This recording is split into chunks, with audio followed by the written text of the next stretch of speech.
I was reborn together with Celine, though she doesn't realize it. She still thinks I'm the simp I was in my previous life. I gave her the best living conditions, sent her to top universities, and even supported her entrepreneurial dreams, sacrificing my family's finances in the process. In the end, she drained all my value and threw me aside. To make matters worse, she showed up with my biggest rival on her arm and sneered.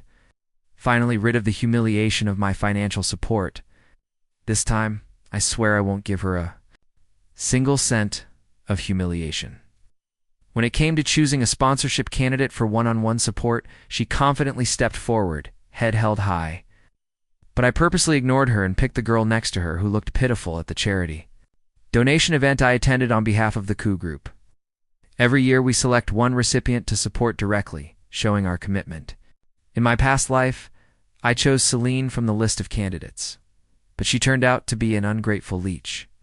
This time, I tipped off Simon, my rival, and Celine's unforgettable first love. He had told me before that he had a crush on her.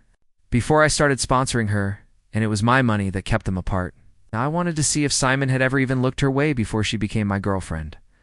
When Simon and I arrived at the sponsorship hall, everyone was already thereabout. 100 people packed into the room. I spotted Celine immediately. I have to admit, my eye for beauty is still sharp. She was nearly 5'7", slender, with long legs and a cascade of black hair over her shoulders. Among the humble students, she looked like a snow lotus blooming atop a mountain peak. Noticing my gaze, Celine straightened her back and lifted her chin even higher. I knew she was Reborn Tooth. The once successful female entrepreneur, now back to being a poor student. Knows if she's gotten used to it. Again, I wondered how she'd respond to the humiliation from the person she despises most. I was eager to see. The school staff greeted me warmly, constantly thanking the coup group for giving disadvantaged students a chance to study peacefully. Even the onlookers knew how to be grateful. But Celine saw all my efforts as a disgrace because I liked her. This time I decided to withdraw my affection.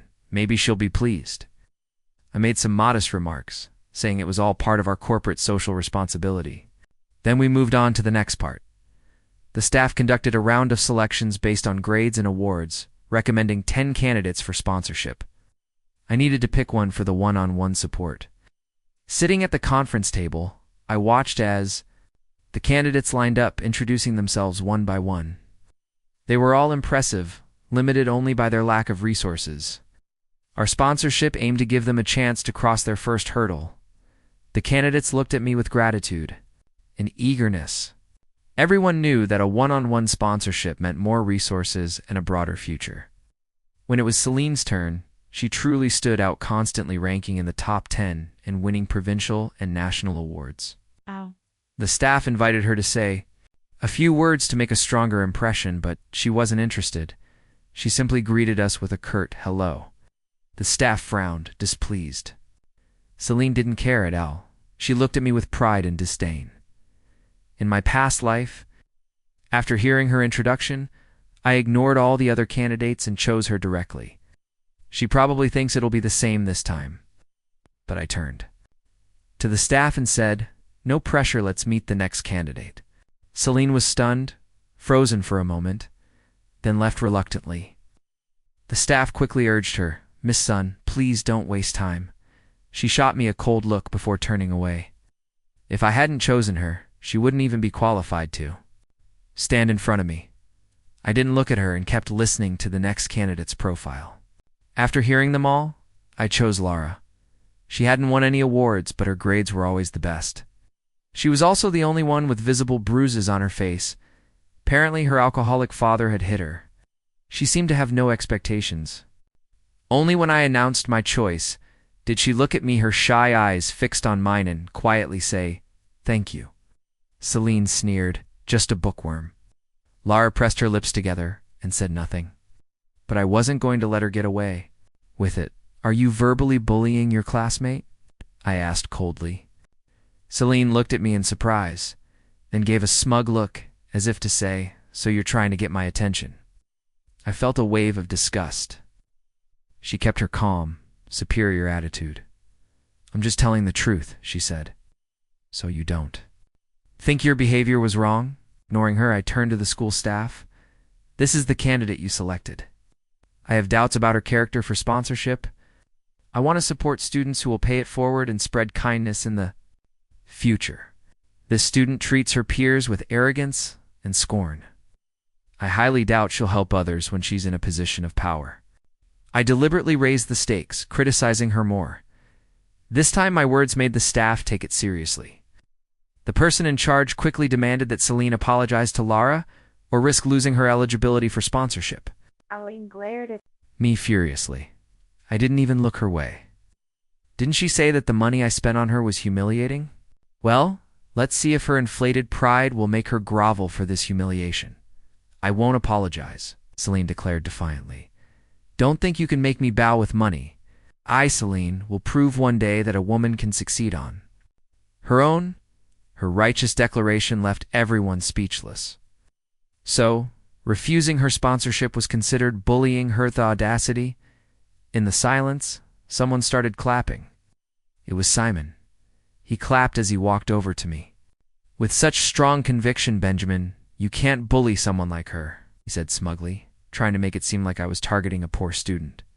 Celine's eyes lit up at the sight of him. She probably imagined some romantic scene, where a rich young man stood up for her against all odds. But I knew that smug, gleeful smile Simon wore. He just wanted to use Celine to annoy me. I wasn't going to be as foolish as before, letting him manipulate the situation. She was the one who refused to apologize. I looked at Celine with contempt. She lifted her chin defiantly. I didn't do anything wrong, she said. I sighed. As if helpless. Coup Group would never sponsor someone who can't show kindness to her peers. I said softly. But she started. I shifted my tone. Since you think so highly of her, why don't your Chan group sponsor her instead? Soon as I said it, Celine's eyes sparkled eagerly, looking at Simon. But Simon hesitated, looking troubled. Finally, he muttered, I'll discuss it with my family. Huh, he's just an overlooked illegitimate child in the Chan family. There's no way he'll get approval. But seeing Celine's smug face, certain that if she lost Coup Group's sponsorship, Simon would pick her up, I simply sat back and enjoyed the show. I was curious to see how far Celine would go this time without Coup Group support. Later, Lara and I both got into Beijing University. Celine went to the nearby teachers' college. Her grades were high enough for Beijing, but teachers' college offered scholarships, affordable housing, and a guaranteed monthly stipend. We ran into Celine on campus. She gave Lara a quick once-over, sneering. Just another girl being kept. This happened in my previous life too. Back then, I liked her and found any excuse to be near her. Rumors started spreading that she had latched onto the Coup family heir and would be set for life. Once, I even took her to the cafeteria, and someone said right to her face, just another girl being kept. Celine's face darkened immediately. The person strutted off, and Celine, furious, flipped my lunch tray, yelling for me to stay away from her. Oily food spilled all over me, and everyone around stared. I still remember how humiliated I felt, wishing I could just disappear. I regret not slapping her then. Who does she think she is? Asked. When others accused her, she lashed out. Now, taking on the role of the accuser, she ruthlessly sneers at someone in her past position. I was about to retaliate when Lara stepped forward, locking eyes with Celine. You're jealous of me? She said calmly, her usually sweet face now firm and unyielding. Celine took a step back, trying to keep her composure. Why would I be jealous of you? She scoffed. Lara took another step forward. You're jealous I got into Beijing University and you didn't. You're jealous Coup chose me, not you. No, you're jealous I'm the one standing by Coup's side, not you. Lara's words were so relentless I almost wanted to applaud. Celine was clearly outmatched. She couldn't very well claim she preferred Teachers College over Beijing University, could she? In the end, she could only mutter, I don't have time for this, and hurriedly left. Only then did Lara relax, and obediently returned to my side. You're not mad? I asked. I know it's not true, Lara replied simply. Perfect. At least this time. I'd chosen someone with a clear mind and, like the last one who turned on me at the first hint of gossip. I thought that after this incident, Celine's pride would keep her away from me for a long time. But I underestimated her shameless resilience. While I was reading in the library, she found me. Benjamin. I'm giving you the opportunity to invest in my new energy company, she said, leaning on my desk, looking down at me. Her gaze was a mix of contempt, detachment, coldness, and a hint of pity. She practically embodied the modern domineering CEO, but who tries to attract investors with such arrogance. I kicked the table leg and stood up. You're standing too close. Celine wobbled but barely regained her balance. Good, though her presence was still irritating. At least it wasn't suffocating. Round us, other students glared at us for disturbing their reading. I offered a sincere apology. Sorry, this person from another school was bothering me. I couldn't help it. Who are you calling a bother? Celine's voice rose sharply. Instantly, the gossip-hungry students looked over. Celine deflated. Benjamin, don't push it, she hissed through gritted teeth. I shrugged, unimpressed by her threats, angry. But still forced to tolerate me, she continued negotiating. Benjamin, think it over. When your family goes bankrupt, don't say I didn't give you a chance. Celine looked at me like I was her puppet. Suddenly, I understood everything. In my past life, to support her business, I secretly diverted all available funds into investing. In her, as a result, my family nearly went bankrupt when our cash flow dried up. It was her core technology breakthrough that attracted new investors and helped Coup Group avoid the crisis. No wonder she always acted so high and mighty around me. Turns out she'd been pretending to be the savior of my family all along. But if it weren't for the money I gave her, Coup Group wouldn't have faced that cash flow crisis in the first place. Someone like her, even after reincarnation, only remembers the outcomes that benefit her, never the process. Seeing her mindset, clearly I had no reason to be polite. So, you want an investment? Do you even have a company license? Do you have a team? A business plan? A projected return on investment? I fired off a series of questions, none of which she could answer. I looked at her with contempt. You're asking me to invest when? You have nothing. Why should I? I meant it as an insult, but she seemed to take it differently, looking at me with a mix of anger and shame. Benjamin. Don't think a bit of money lets you do as you please, she snapped. I'll never bow to you, she added. Fine, no investment, I replied.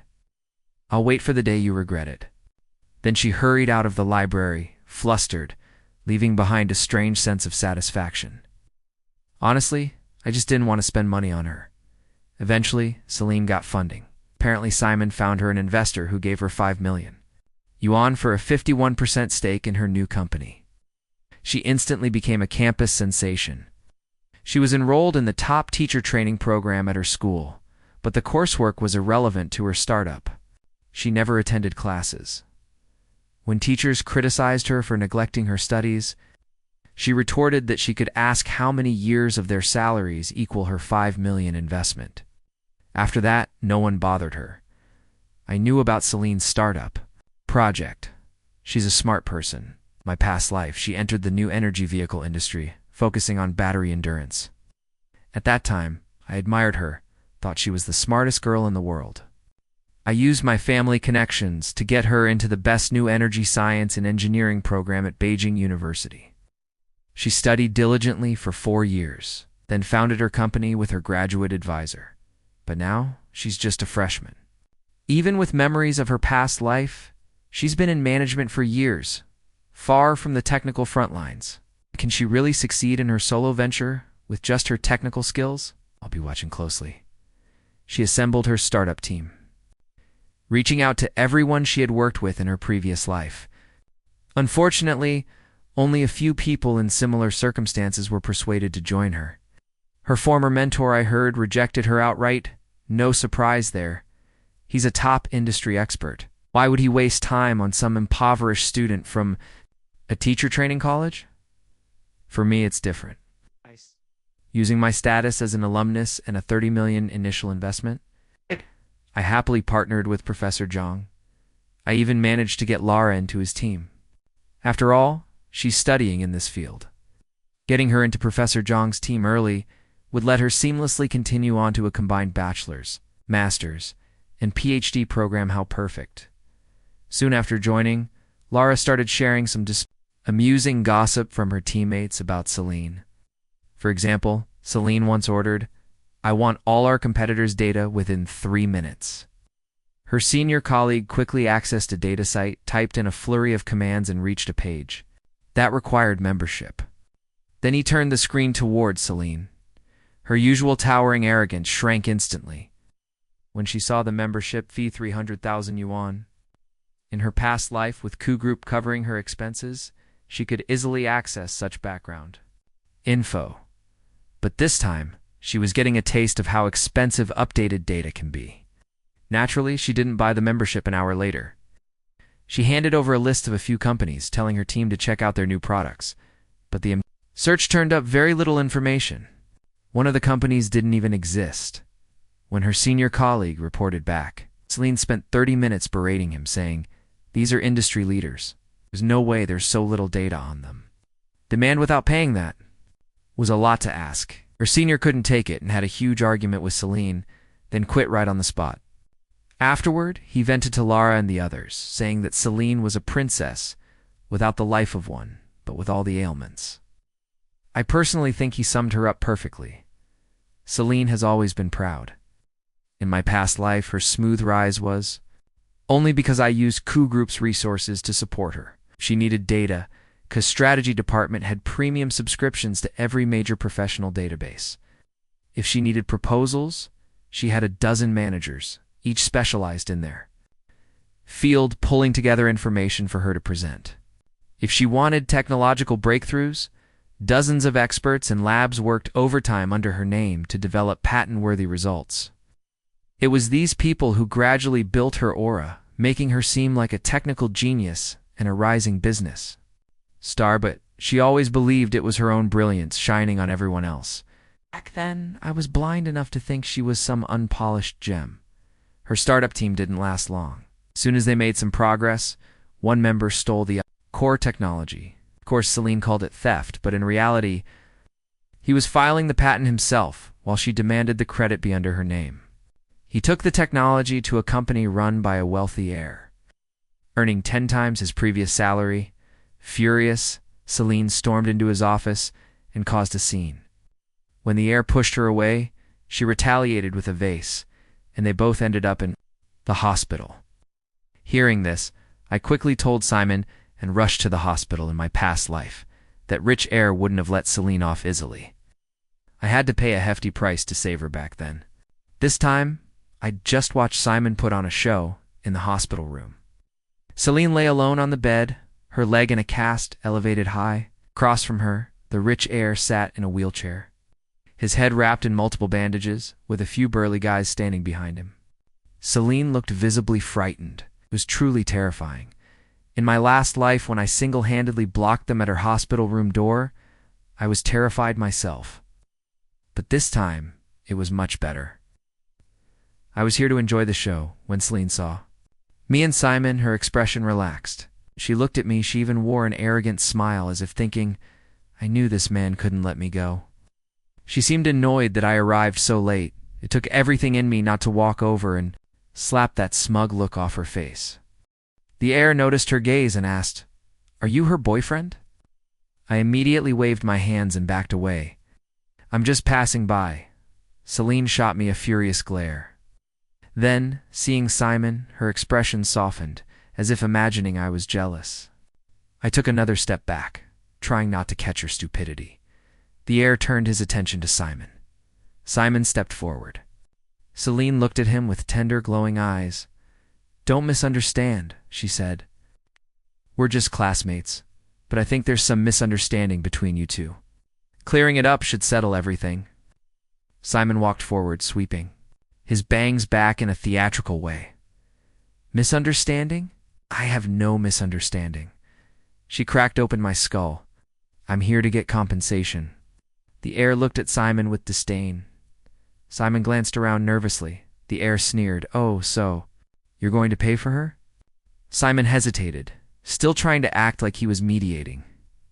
"Not exactly," I said. Was hoping you'd be a little more lenient. The heir stroked his chin. Fine, he said. I was supposed to close a 1 billion won deal today. She broke my head and ruined the negotiation, so she should cover the loss. But since it's you asking, I'll give her a 10% discount, just 900 million. His demand was ridiculously high.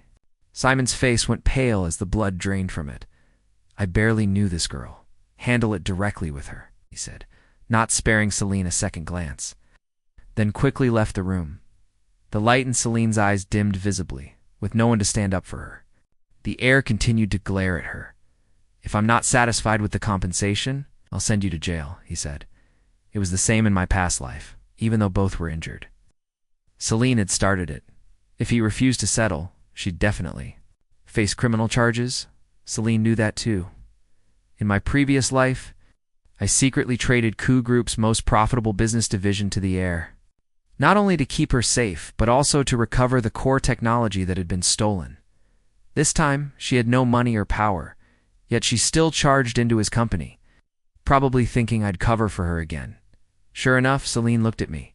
Benjamin, if you help me with this, she said, then finished her sentence. I'll be your girlfriend. She shut her eyes and turned her head away, as if enduring the ultimate humiliation. In my last life, I worried about her injuries and didn't want her to feel pressured, so I never told her what it had cost me this time. I wanted her to see exactly what she was risking. I pretended to hesitate, glancing at the heir, and adopted an overly dramatic tone. Tell me, what will it take for you to let her go? One of the heir's men recognized me, and his demand only increased instead of decreasing. Well, Coup family's heir himself, he said, smiling. Sorry I didn't recognize you sooner. We're practically family. Let's not talk about money. It's tacky. If you want me to let your little girlfriend go, just trade me Coup Group's retail channels, he said, still smiling. Celine suddenly opened her eyes, turning sharply. In my last life she had once taken over Coup Group, so she knew what our retail channels signified. I pretended to hesitate. Celine's expression softened visibly. She was definitely remembering how Coup Group's retail channels had once been freely accessible. Everything was for her, as she looked at me with gratitude. I gave a wicked smile. If she really were my little girlfriend, said I'd pay up, sure. But some people don't know their place and have let others sully them. I'm not into garbage collection. I rolled my eyes dramatically and swaggered out of the room. It was so satisfying. Celine didn't end up in jail. The heir didn't actually want money. What he wanted was her project. She was forced to hand over her entire startup team to him, and even signed a contract making herself his employee. Apparently, she wouldn't even be a regular employee until she graduated, and she'd only get a monthly stipend of 1,000 yuan. When Simon found out, he was furious. The 5 million yuan investment he made for her had come from a wealthy older woman he'd been seeing. Now, he'd seen zero return and had lost all his capital. The woman suspected he'd colluded with Celine to scam her and dumped him in a rage, of course. Simon confronted Celine. There was a back and forth before she finally signed a 5 million won IOU at her current rate of 1,000 yuan a month. She'd never pay it off in this lifetime. I couldn't help but laugh at Simon's stupidity, but my laughter soon faded. That's shameless. Celine then turned her attention back to me. One early morning, as I was heading out to class, I found her waiting. At the entrance, she was holding a small plastic bag with 2 large steamed buns from the cafeteria. Benjamin, she called, jogging over. Here are your favorite steamed buns, she offered with a forced smile, thinking it was charming. But it was just painful to watch. It was so nauseating. I nearly wanted to vomit. Celine wasn't stupid and quickly noticed my disgust. She frowned, visibly annoyed. Don't like it? Didn't you used to? She trailed off. I smirked, watching her nervously try not to say too much. Used to what? I prompted. Oh, right, in my past life, right after she threw my tray at me in the cafeteria. I felt humiliated and stayed away for a week. Word got around that she'd had a rough time that week. and eventually she couldn't take it anymore. The next day, she brought me breakfast. 2 cold steamed buns. Looking back, I even wonder if they were leftovers from her own meal. But back then, I was so blindly in love. All I could think was Celine. Bought me breakfast? Celine herself had brought me breakfast just for me. I devoured the buns dry, almost choking, but I kept following her around. Thrilled, I'd love to go back and slap myself for that now. I don't even like buns, I said. He doesn't like buns. I turned to see Lara standing behind me. She was holding a pink thermos with a bottle of fresh milk balanced on top. I told you. You don't have to make breakfast for me every day, I added, feeling a little embarrassed. Skipping breakfast isn't good for your stomach, she replied, handing me the milk. One day, she found me dealing with a stomach ache. I casually mentioned that I probably skipped breakfast. Since then, she's been making me breakfast every day, changing it up, rain or shine, without missing a single day. I took the milk. It was the perfect temperature and tasted really good, seeing herself ignored. Celine snorted and turned to leave. Passing the trash can, she threw the buns in with a loud thud, not even looking back. So rude, I muttered. Wasting food is such a shame, Lara said. Handing me the thermos and walking over to retrieve the buns, she removed the plastic and placed them where people often leave food for stray cats. At that moment, I thought she looked quite beautiful. Celine didn't give up. She always found ways to suddenly appear around me like a pesky fly that just wouldn't go away. When I went to class, she'd secure a seat in advance, waving at me from far away in the cafeteria. She'd be in the long line calling for me to come stand in front of her. I'd just turn and go to the stir-fry section on the 3rd floor instead. On weekends. I went home. She'd wait downstairs, asking to walk with me. I'd take a long stride and get into the luxury car that came to pick me up. She was always a constant nuisance. When Lara heard about it, she started spending more time with me. Her coursework was already demanding. She was part of the professor's research group, so she had little time to rest. But by my side, she was always calm and unhurried. At night after studying, I'd walk her back to her dorm, and we'd feed the stray cats together. The little cats were both wary and eager for food. Lara would break the fish into small pieces in her palm, and the kittens would follow the scent to her hand. I tried to copy her. The soft, wet tongues of the kittens brushed my palm, sending a tingling sensation that nearly melted my heart. I feel a bit jealous of a cat, Lara suddenly murmured, her voice so soft I could barely hear it. I turned to her and saw her eyes bright and shimmering. I realized how close we were shoulder to shoulder, through the thin fabric of her sleeves. I almost felt her warmth. A gentle breeze brought a sweet scent. It wasn't Floralit, was Lara. I leaned closer, a little entranced. What are you two doing? A sharp voice shattered the moment. Celine was behind us, her face twisted with anger. The startled cats scattered. Celine's eyes were locked on me, her expression barely restrained.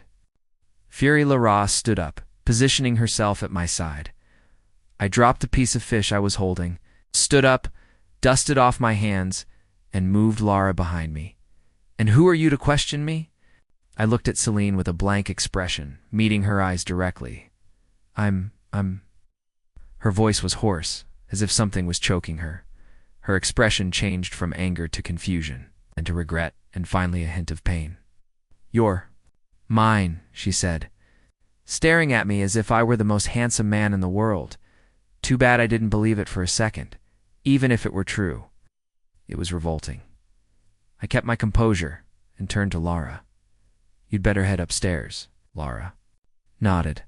I'll watch until you're back inside, all right? I turned and walked away. Celine kept calling after me, but I didn't stop or look back. Celine is like a muddy pit. Last time I stepped in, I got myself filthy and dragged my family down with me. This time, all I need to do is avoid her. Our mornings started with breakfast together, and in the evenings, we'd go for walks to feed the cats. It was all routine. Until one day, Lara didn't show up at all. From morning until night, a strange, uneasy feeling settled in. and I decided to ask one of her senior classmates. He hadn't seen her in the lab. She wasn't answering her messages. I used my family's connections to find out more. And it turned out she'd left the campus late at night and then disappeared. Dug deeper and found that the last place she was seen was in a messy, dirty alley where her family lives. I remembered her father, who drank heavily, and the bruises I saw when I first met her. Without wasting time, I gathered a team and rushed over. Her tiny, run-down house was covered in grime, its walls blackened. Drunk man, reeking of alcohol, leaned against the wall. Holding a bottle, he shielded his eyes from the sunlight when we arrived and kept drinking. "Where's Lara?" I demanded. He ignored me. One of my men shook him a few times. He mumbled. "She was taken away." The little brat thought she could avoid me by staying away. But someone came right up and asked her to pay my debts. He swayed with the bottle. In his hand, a suspicion flashed through my mind. What? But I couldn't quite grasp it. Finally, after a few slaps, he cowered and mentioned the name of the debt collector, Code Dragon. I took my team and headed straight for Dragon's place. Dragon saw I was with many men and agreed to let me in alone for negotiations. I didn't hesitate. Lara was locked in an empty room, sitting at a table with a bruise on her face, flanked by two big men with a debt note in front of her, despite her swelling cheek. She gritted her teeth and held back tears in silence. Dragon waved his hand for his men to step back. When Lara saw me, tears streamed down her face. She tried to get up but was pushed back down. "No need to rush," Girl Dragon said. "I think your boyfriend here looks capable. Maybe he'll pay your father's debt, and you two can leave peacefully." "How nice, right?" He walked over, spreading the debt note in front of me. "Looks like a few $100,000. That's nothing for someone as handsome as you. Pay it off, and I'll send you both out respectfully." I looked at the amount, over 1 million yuan. "I'll pay," I said without hesitation. Lara's eyes dimmed, and suddenly she started struggling violently. "Let me sign it myself." "Don't make him pay," she sobbed. It hurt to see her like that. All I wanted was to pay and get her out of there fast. But then, Dragon's men whispered something in his ear, and his expression changed. "So, you're the Ku family's young master?" Dragon said with a nod. "My apologies. Forget a few $100,000. I can't look down on you with that." He snapped his fingers, and a new debt note was handed over. This time, the amount was 100 million yuan. The daily interest rate of 1%. Dragon pointed at the signature line. "Just sign here, young Master Ku, and we'll be all set." That was greed even for him. I pursed my lips and stayed silent. His men started to surround us, and my bodyguards tensed, ready for trouble. Just as things seemed about to escalate, the door suddenly burst open. It was the police. I had made sure to call them beforehand, and they didn't disappoint. Dragon's men panicked. One of them grabbed a chair and threw it at me. I didn't have time to dodge, but the impact I expected never came. Lara threw herself in front of me. Dragon was arrested. Lara ended up in the hospital. During the investigation, it was revealed that Celine had called Lara out late at night, but she insisted she was just passing on a message from Lara's father. There wasn't enough evidence to charge. Her Celine was released after giving a statement at the police station, but Lara and I both knew she wasn't innocent. While Lara was in the hospital, Celine shamelessly came to visit. Lara had injured her shoulder and was lying in bed. Half-dash reclined. I was feeding her spoonfuls of bird's nest soup. She was a bit embarrassed. At first, as soon as Celine entered, she slowly took the spoonful from my hand, her eyes subtly hinting she wanted more. I couldn't help but smile. Celine glared at us with a dark, twisted look. "Benjamin, what does she have that's so special?" She sneered. "A gambler's daughter, and you think she's worth this much? Or do you just enjoy the thrill of messing with poor kids from broken families?" Her words almost sounded hysterical, revealing she still remembered our past lives. But honestly, her accusations only amused me. Playing with her, I remembered I almost sacrificed everything for Ku Group last time just for her. She called that playing. But I didn't bother to argue, Celine. You're not welcome here. Leave, I said firmly. But instead of walking away, she came closer. Squatting beside me and trying to grab my hand, I pulled back. She looked frustrated but managed to hold her temper. Benjamin, stop messing with me, she pleaded. Let's go back to how things were, she added, her eyes almost begging. If you stay by my side, I'll treat you well from now on. Isn't that what you want? There was even a hint of desperation in her voice. I smiled at her intentionally. Just as her eyes started to brighten, Lara spoke up. I don't want to, she said plainly. It was just like in my last life when I desperately begged her to spare Coup Group and my parents. She had held on to Simon's arm, trampling my hand under her foot, and said coldly, I don't want to. Lara recovered quickly. On the first day, she was allowed to leave the hospital. She returned to the lab. My parents, shaken by what happened with Dragon, kept asking me to bring Lara home, especially after learning she had saved me, so I kept. Going back and forth between school and home, life was peaceful until one day, I noticed my father looking worried. When I asked what was wrong, he told me our family business was in trouble. Clients we'd worked with for years were suddenly jumping ship.